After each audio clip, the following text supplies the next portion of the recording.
Hey, salam les amis, j'espère que vous allez bien. Bienvenue dans cette nouvelle vidéo. Alors, nous allons continuer sur notre projet de SaaS. Ce que j'ai fait depuis la dernière vidéo, en fait, j'ai complété un petit peu certaines, en tout cas les différentes pages qui manquaient là, parce que je me suis dit qu'en fait, si on restait pour chaque vidéo, en fait, ça risque de prendre beaucoup de temps juste pour le front-end. Et vu qu'on a plusieurs vidéos de rebuild sur la chaîne, donc je vous inviterai à regarder ces vidéos-là. Et puis vous pouvez également accéder au code source de ces différentes pages. Alors je vous montre juste ce que j'ai rajouté depuis la dernière fois. On a ici déjà le mode, le dark mode et le light mode. J'ai rajouté ce bouton-là, c'est un bouton de toggle où on peut activer, désactiver ici le mode directement. Donc je vais vous montrer à cet endroit-là. Alors c'était dans default footer ici. Et dans cette vue-là, on a donc ce bouton-là, toggle ici en quelque sorte, où lorsqu'on clique ici, j'active donc cette partie JavaScript-là, j'écoute en quelque sorte et je change la valeur ici dans le local storage. Comme on avait vu dans les précédentes vidéos, on le changeait manuellement, donc là, je change la valeur directement sur le local storage en quelque sorte. Donc, ce qui nous permet donc d'avoir ce changement-là directement à travers ce bouton-là. Et également, qu'est-ce que j'ai pu faire? Oui, j'ai rajouté donc quelques animations ici, notamment cette image-là, je l'ai rajoutée au niveau des features. Donc je vais fermer ça, je vais juste ouvrir cette page-là, features, main, c'est celui-là. Et de là, donc, qu'est-ce qu'on avait? On a donc cette partie image-là. Vous vous rappelez, dans la précédente vidéo, on avait deux blocs en quelque sorte. On avait fait uniquement cette partie-là. Donc si je mets juste cette partie-là en hidden, on avait quelque chose juste comme ça. Donc ce que j'ai fait, j'ai rajouté juste cette image-là et rajouté cette animation-là. Alors cette animation-là, elle n'existe pas par défaut sur du Tailwind. Donc ce que j'ai fait, j'ai créé, je vais aller donc dans le fichier de configuration de Tailwind ici, j'ai rajouté l'animation à cet endroit-là comme ceci. Comme ça, on pourra utiliser la classe en utilisant à travers la génération des classes de Tailwind. J'aurais pu également le mettre dans ce fichier-là, peut-être directement ici, mais bon, j'ai préféré juste faire ça. Donc voilà, et puis si je reviens au niveau des pricing, ici, c'est là où il y a eu un petit peu un grand changement aussi. Donc il n'y avait rien sur cette page-là. Donc ce que j'ai fait, j'ai rajouté cette page-là. Je me suis inspiré un petit peu de Dribble, plusieurs shots en fait. Et donc bah, j'ai fait plusieurs ajustements, notamment j'ai eu quelques galères à implémenter cette partie-là en utilisant ici des clip paths. Je vous montre juste à quoi ça ressemble en quelque sorte. Donc je vais aller sur la page des plans ici, de pricing plutôt, plan pricing. Ici, c'est cette page-là qui est chargée. On a la partie main ici qui affiche juste ceci, le texte là. Et puis on a les plans ici pour activer ici, pour afficher les boutons, ce genre de choses. Donc on a les boutons monthly et yearly ici pour choisir ici. Là pour le moment on est, alors là ça ne matche pas vraiment bien. Il faudrait que cette partie-là soit un petit peu dynamique. On utilisera du LiveWire prochainement. Mais pour le moment, c'est juste pour avoir cette maquette-là directement ici. Et puis, donc, j'ai créé également une classe ici, des plans ici. Donc, on a celui-là où on a toutes nos offres. Et plus tard, ce qu'on va faire, on va créer nos offres et on va les interfacer avec Stripe ou ce genre de choses, ou Paddle. Et puis, on fetchera directement ces offres-là et on listera les features. Là, pour le moment, ces données-là sont en dur, donc il faudra également penser à peut-être à les mettre dans les fichiers de langue, ce genre de choses. Mais bon, on verra ça plus tard. On stockera juste pour la partie des features, on stockera peut-être juste les clés et puis on aura la possibilité de les changer plus tard comme on le souhaite. Et puis, qu'est-ce qu'on peut avoir? Donc, au niveau des plans ici, donc c'est tout, hein, il y a pas grand-chose ici. On a donc cette animation-là, et puis si on change de mode aussi, on voit bien, tout marche parfaitement. Et puis, on a la partie About ici. Et également, je me suis inspiré de Dribble, donc je vous montrerai là aussi rapidement. Dans tous les cas, vous aurez la possibilité de regarder ici le code source. Comme ça, on ne prend pas beaucoup de temps sur l'aspect front-end ici, parce que le but ici, c'est plutôt pratiquer beaucoup le côté back-end en quelque sorte. Donc, on va en profiter pour faire tout ça. Alors, je l'ai pas fait toutes ces implémentations des pages-là en une seule session. Je l'ai fait en plusieurs fois et quand j'avais le temps. Donc, c'était difficile donc de mettre en place une vidéo. Si ça vous intéresse, bah, je pourrais faire prochainement, mais pas pour en tout cas pour ce projet-là, mais peut-être un rebuild d'un front-end qui ressemblerait à cela, parce que là, je suis allé un peu plus en détail que par par rapport au rebuild à la volée que je fais de temps en temps. Donc voilà, et puis on a donc cette partie about également, on a la partie main ici qui affiche juste ce texte-là, on a la partie nos missions ici, on a notre mission ici, alors il faudrait peut-être que je rajoute une image ou une illustration à cet endroit-là. Et ce texte-là également, ça c'est nos différentes valeurs, donc si je veux faire ça, our values, donc j'ai créé également ici des composants blade, et puis ça c'est les icônes en fait lorsqu'on survole, ce genre de choses, en fonction de chaque composant, ce genre de choses, donc voilà. Donc ça s'adapte parfaitement, je vous montre ça aussi rapidement, on a juste l'affichage ici qui ressemble à ceci. Et puis le call to action que j'ai repris au niveau de la page home ici, juste après notre about. Donc si je reviens au niveau de la home page, vous vous rappelez peut-être dans la première vidéo ici, en tout cas de landing page, on avait fait cette partie-là ici. Si on est par exemple, si on a une application mobile ou ce genre de choses, on les afficherait ici, ce genre de choses. Donc voilà, c'est ce que j'ai fait. Et puis on a donc la partie également, la page de contact ici, où j'ai rajouté donc ce formulaire-là également. Alors je vais passer peut-être un white, ce sera plus clair au niveau de la vidéo. Donc on a donc ce formulaire-là, on a donc ces petites animations, ce genre de choses. Donc là aussi, je vous montre la page de contact également. On a la partie main ici. J'aurais pu l'appeler d'ailleurs header, peut-être. C'est main, c'est pas vraiment ça, quoi. Donc voilà, on a ça c'est nos différentes adresses ici qu'on a, et dans les adresses, on réutilise donc le contact adresse ici qui va afficher donc le contenu. Donc les animations se passent à cet endroit-là en quelque sorte. Donc là, je vais juste formater bien comme il se doit. Tac, tac, tac. Comme ceci. Donc voilà, et donc pour la partie de contact, on est bon à ces niveaux-là. Ce que je vais faire, donc je pense qu'on a fait le tour, les logins et autres là, je n'ai pas eu le temps de les faire, je les ferai prochainement, et puis on m'apparaît directement ici avec Laravel Breeze pour aller un peu plus vite en fait au niveau de notre build.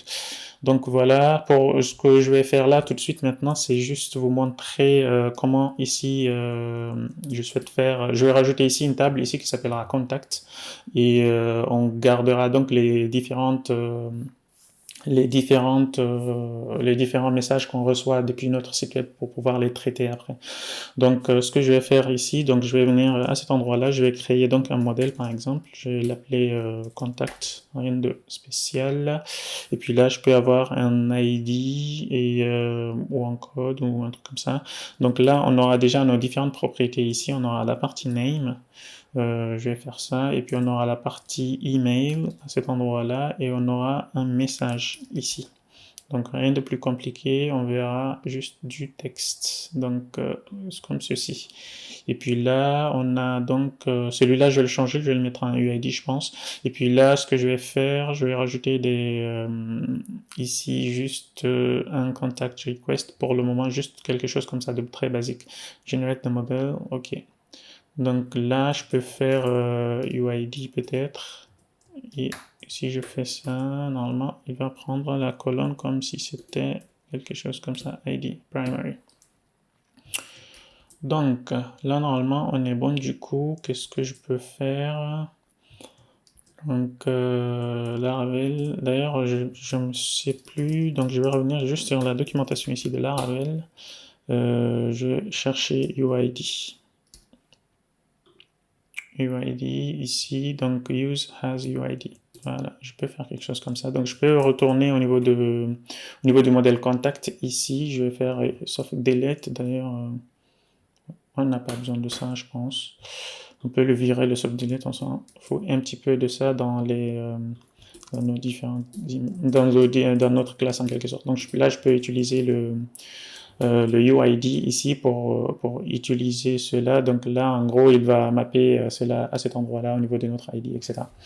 Donc voilà, je pense que même pour les autres, on utilisera cela peut-être prochainement pour avoir quelque chose. Alors, j'ai pas envie de faire que pour cette classe-là, ça m'embête un petit peu.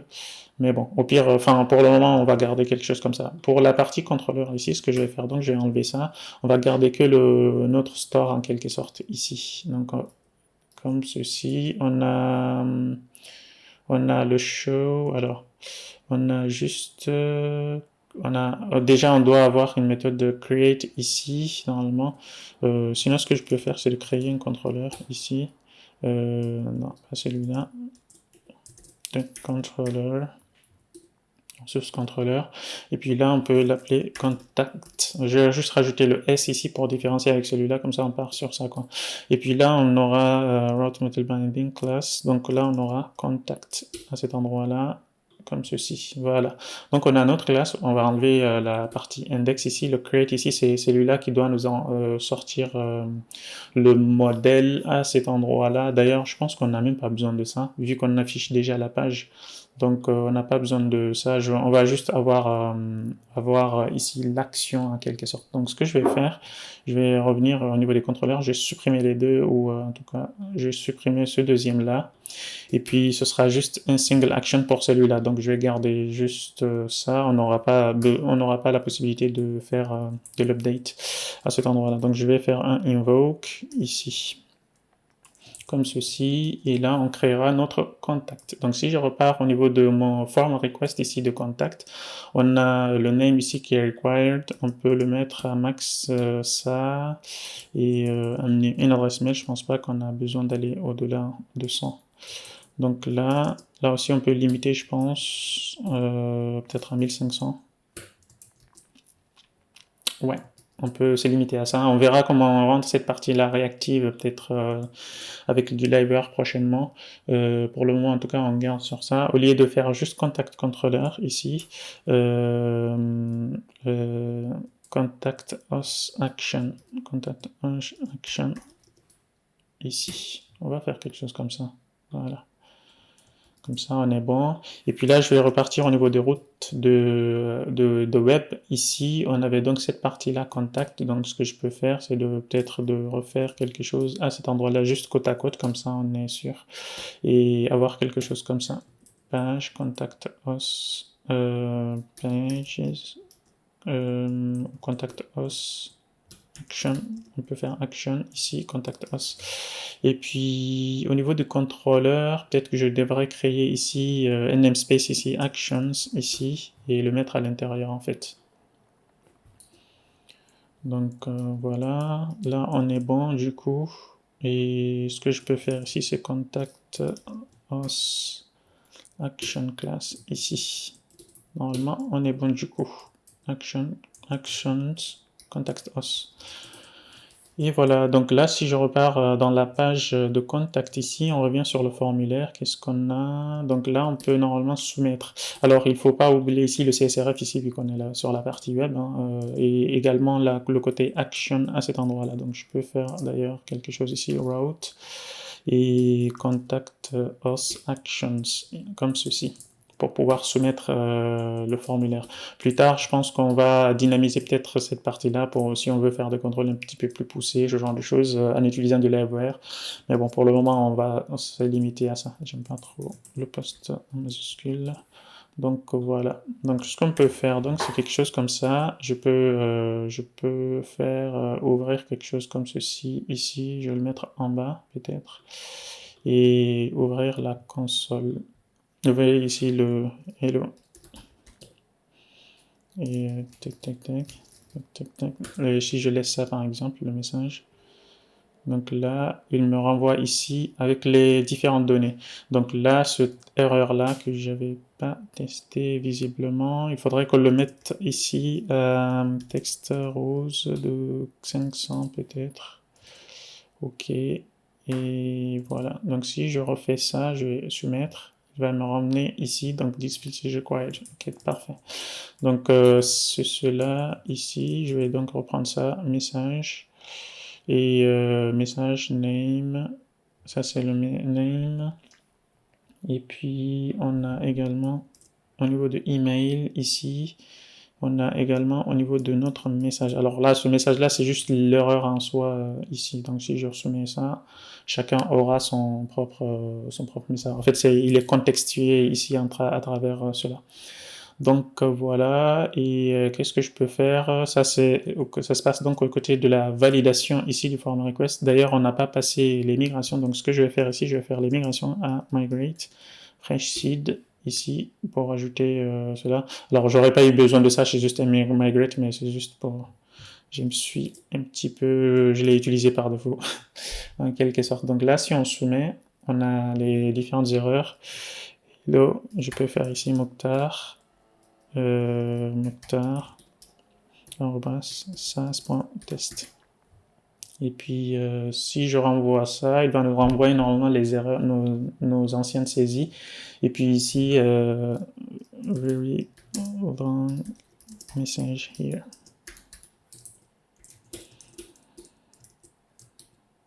Voilà. Donc là, si je soumets maintenant, alors là, il faudrait qu'on gère ça ici. Donc je vais revenir ici au niveau de invoke à cet endroit-là. Lorsque c'est créé, il faut qu'on redirige la personne en quelque sorte. Donc il faut qu'on fasse en gros quelque chose comme ça. On redirige ici au niveau des home, comme ceci. Donc là, on peut soumettre ici maintenant et le rediriger à ce niveau-là. On verra plus tard comment rajouter ici les différents messages flash. Donc si je reviens au niveau de ma table à cet endroit-là, donc je peux montrer ça. On a normalement une table ici. Si je fais un fresh, normalement on aura contact ici.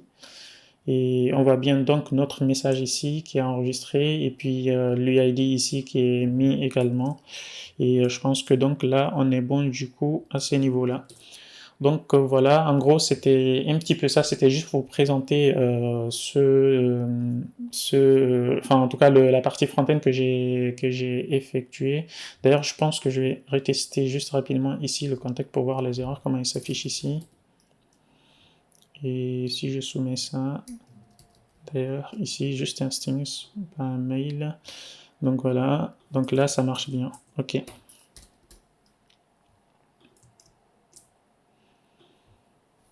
Ok, ça me paraît top. Donc je pense qu'on est bon du coup à ces niveaux-là. Et on va donc se retrouver dans la prochaine vidéo pour rajouter ici les authentifications, l'enregistrement et l'authentification ici côté client. Et également sur, je vais déjà cocher ça, on aura donc ces deux points-là qui vont rester pour la prochaine fois. Et puis je pense que je vais installer également Laravel Breeze et pour pouvoir aller plus vite, comme ça on enlèvera ce qu'on avait fait, comme ça on avance rapidement en fait au niveau du SaaS, ça sert à rien de réinventer les choses. Donc voilà, et on se retrouve donc à la prochaine vidéo. Et je pense que la prochaine, j'ai prévu de faire Laravel Vault. Et Laravel Vault, si vous ne le savez pas, c'est un nouvel outil en fait qu'ils ont présenté lors du Laracon la semaine dernière. Et donc je vais essayer je vais le présenter la Laravel Vault et il y a également, je pense que même nos différentes pages ici, on aurait pu, en tout cas vu qu'elle n'était pas sortie, donc c'était un petit peu compliqué. Il est toujours en bêta. On aurait pu également avoir Laravel Folio pour ici la gestion de nos différentes pages ici de façon très rapide. Comme ça, on n'aurait même pas eu besoin de rajouter ces différentes routes là ici. Donc ça le gère tout seul comme un grand en fait. Donc voilà. Et du coup, c'est tout pour cette vidéo. On se retrouve donc à la prochaine. Je vous invite à liker la vidéo et à me dire en commentaire ce qui a amélioré ou pas et des sujets de vidéo, ce genre de choses. On se retrouve donc à la prochaine vidéo. Ciao!